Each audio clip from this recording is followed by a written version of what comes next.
Hello guys, good evening. আশা করি তোমরা সব ভালোই আছো। আমি অনেক ভালো আছি। আজকে তোমার সামনে একটা নতুন রেসিপি নিয়ে চলে এসেছি, চিকেন ফ্রাই।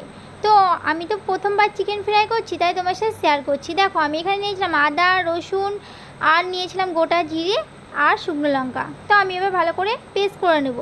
দেখো, আমি শিলনোড়ায় কিন্তু ভালো করে বেটে নিচ্ছি। শিলনোড়ায় কিন্তু আমি বাটতে পারি না যেহেতু, তো ফার্স্ট টাইমে বাটছি, তো তোমার সাথে শেয়ার করছি ফ্রেন্ড। দেখো, শিলনোড়ায় বেটে রান্না করছি। আমাদের মিক্সচারটা খারাপ হয়ে গেছে, সত্যি কথা বলতে আমার মিক্সচারটা খারাপ হয়ে গেছে। কদিন হলো মিক্সচারটা খারাপ হয়ে গেছে, তাই শিলনোড়ায় বেটেই রান্না করতে হচ্ছে। তারপর আমার বাটা হয়ে গেছে। এখানে দেখো, মাংসটাকে আমি ধুয়ে নিয়েছিলাম। দেখো, গোটা মুরগি নিয়ে চলে এসেছিলাম বাজার থেকে, আর এবার ভালো করে কিন্তু ধুয়েও নিয়েছিলাম। ধুই আর দেখতে পাচ্ছ তোমাদের সাথে শেয়ার করছি। প্রথমবার কিন্তু ট্রাই করব, আর তোমার সাথে শেয়ার না করলে হয়, তাই ভাবলাম তোমার সাথে সব কিছুই শেয়ার করি, তো এটাও শেয়ার করব। তো দেখো, আমি কিন্তু এখানে 1.5 কিলো ওজনে কিন্তু একটা গোটা মুরগি নিয়ে নিয়েছিলাম। গোটা মুরগিটা ভালো করে কিন্তু ধুয়ে নিয়েছিলাম। আর এখানে দেখো, আমি পেঁয়াজ বাটা আর যেই পেস্টটা করেছিলাম সেই পেস্টটা দিয়ে দিচ্ছি, দিয়ে ভালো করে কিন্তু মাখিয়ে নিচ্ছি মশলা দিয়ে। আমি কিন্তু ফার্স্ট টাইম করছি, জানি না কিভাবে করতে হয়, তো তবুও তোমার সাথে শেয়ার করছি। তোমরা কিভাবে করো অবশ্যই কমেন্ট করো। তারপর আমি দিয়ে দিলাম একটু মিট মশলা, এভারেস্টের মিট মশলা এখানে ইউজ করলাম। তোমরা যেটা পারো সেটা ইউজ করতে পারো। আমি এভারেস্টের মিট মশলা এখানে ব্যবহার করছি। তারপর দিয়ে ভালো করে কিন্তু মাখিয়ে নিচ্ছি চারিদিকে, যাতে মশলাটা ভালো করে লাগে মুরগির গায়ে, তার জন্য আমি ভালো করে কিন্তু মাখিয়ে নিচ্ছিলাম। দেখো, মাংসটা গায়ে।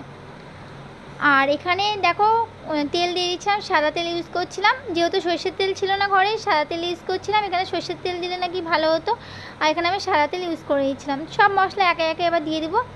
এখানে ভালো করে সব মাখিয়ে নিচ্ছিলাম, যাতে সব মশলা ভালো করে হয়। দেখো, এখানে কিন্তু তেলটা ভালো করে দিয়েছিলাম, চারিদিকে দিলাম। তারপর দিয়ে দিলাম জিরে গুঁড়ো, ধনের গুঁড়ো একসাথে মিক্স করা, তো জিরে গুঁড়ো, ধনে গুঁড়ো দিয়ে দিয়েছিলাম। আর এবার দিচ্ছি হলুদের গুঁড়ো। হলুদের গুঁড়ো দিয়ে ভালো করে মাখিয়ে নিচ্ছিলাম। দেখো, যাতে পুরো হলুদটা গায়ে মাখিয়ে নিচ্ছিলাম সুন্দর করে। লঙ্কার গুঁড়ো, লঙ্কার গুঁড়োটা দিয়েও ভালো করে মাখিয়ে নিচ্ছিলাম, যাতে চারিদিকে ঝাল ঝাল হয়। আমি প্রথমবার ফ্রাই করছি, আমি জানি না।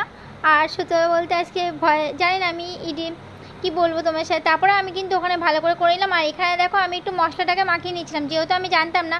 তো ভাই পরে বললো মশলাটাকে মাখিয়ে নিতে হয়, তা আমি এখানে নুন দিয়ে দিলাম। নুন দিয়ে ওই মশলাটাকে আমি কড়াইয়ের মধ্যে ভালো করে মাখিয়ে নিলাম। মাখানোর পর আমি এবার চিকেনটাকে দিয়ে ভালো করে কিন্তু মাখিয়ে নিচ্ছিলাম চিকেনটা গায়ে, যাতে চিকেনটা সুন্দর করে ঢুকে যায় মশলাটা ভেতরে। তো সুন্দর করে যাতে ফ্রাই হয়, জানো তো, মশলা ভালো করে মিক্স খেলে তাহলে ভালো লাগবে, খেতে সুন্দর লাগবে। এবার জানি না, প্রথমবার ট্রাই করছি, তাই ভাবলাম তোমার সাথে শেয়ার করি। আর তোমরা কেমন বানাও অবশ্যই কমেন্ট করবে, কিন্তু আমি কিন্তু সত্যিই জানি না, এই প্রথমবার ট্রাই করছি, তাই তোমার সাথে শেয়ার করছি। আমার এখানে দেখো, চিকেনটা ভালো করে কিন্তু মাখানো হয়ে গেছিলো। তারপর দিয়ে দিয়েছিলাম কড়াইতে তেল।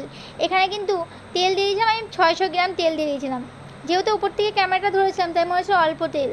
আর এখানে দেখো, ভালো করে কিন্তু মাখানো হয়ে গেছিলো। আর লাস্টে দিয়েছিলাম কাঁচা লঙ্কা একটু পেস্ট।